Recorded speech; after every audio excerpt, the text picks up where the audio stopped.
Donc quand on parle du baptême d'enfant, il y a souvent deux peurs en face l'une de l'autre.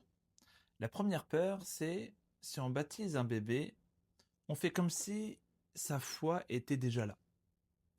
La deuxième peur est si on ne baptise pas les enfants, on les traite comme s'ils étaient hors du peuple de Dieu. Donc la position réformée veut éviter ces deux peurs. D'abord, voyons c'est quoi le baptême.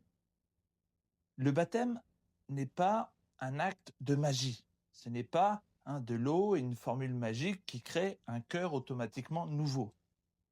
Le baptême est un signe et un sceau.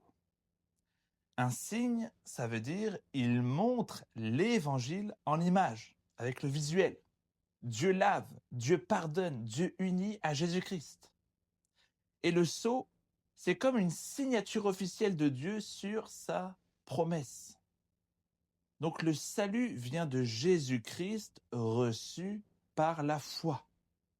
Le baptême ne remplace pas la foi, mais il l'oriente, il l'appelle. Si tu vis dans des temps difficiles, tu peux te rappeler de ton baptême. Il t'a lavé. Alors maintenant, pourquoi baptiser les enfants? Donc la raison principale est assez simple. Dieu travaille par alliance, en incluant les familles des croyants. Donc dans l'Ancien Testament, Dieu a donné à Abraham un signe d'alliance, la circoncision. Et ce signe était donné aux enfants, dans Genèse 17. Donc, ça ne voulait pas dire tous sont sauvés. Dans Israël, il y a des gens qui sont sauvés et des gens qui n'étaient pas sauvés dans l'Ancien Testament. Mais ça voulait dire ces enfants sont placés dans la communauté où Dieu parle, promet, enseigne et appelle à la foi. Et dans le Nouveau Testament, Pierre dit la promesse est pour vous et pour vos enfants, dans Actes 2, 39. Donc autrement dit, la promesse ne se rétrécit pas, elle continue d'embrasser aussi les enfants des croyants. Paul parle aussi de l'entrée dans Christ avec un langage qui met en continuité circoncision et baptême en Colossiens 2, 11 à 12. Donc dans la logique biblique, si les enfants étaient inclus dans l'alliance sous l'ombre, alors que tout n'était pas révélé, ils ne sont pas moins inclus dans l'accomplissement en Jésus-Christ, où tout est éclairé. Mais il faut la foi avant le baptême, non? C'est une question qu'on peut se poser. Donc chez un adulte qui vient de l'extérieur, oui, on baptise ceux qui professent la foi. Mais pour un enfant né dans une famille chrétienne, la question n'est pas a-t-il déjà une foi adulte et articulée? La question est à qui Dieu adresse-t-il sa promesse et à qui l'Église donne-t-elle le signe?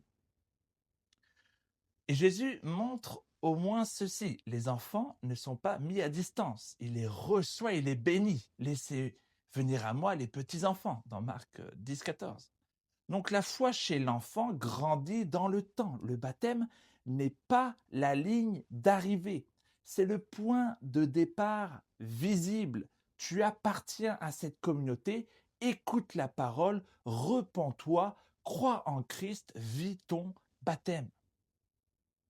Enfin, on ne baptise pas un bébé pour lui donner une fausse assurance. Tout est réglé. On le baptise en disant deux choses.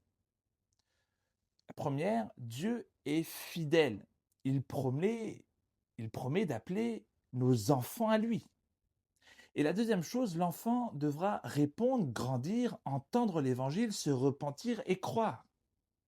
C'est pour ça que le baptême des enfants met une responsabilité sur les parents et l'Église. Prier, enseigner, donner l'exemple, appeler à la foi. Donc en une phrase, on pourrait dire que nous baptisons nos enfants, non parce qu'ils croient déjà, mais parce que Dieu place sa promesse sur la maison des croyants. Et nous les élevons pour qu'ils répondent personnellement à cette promesse par la foi en Jésus-Christ.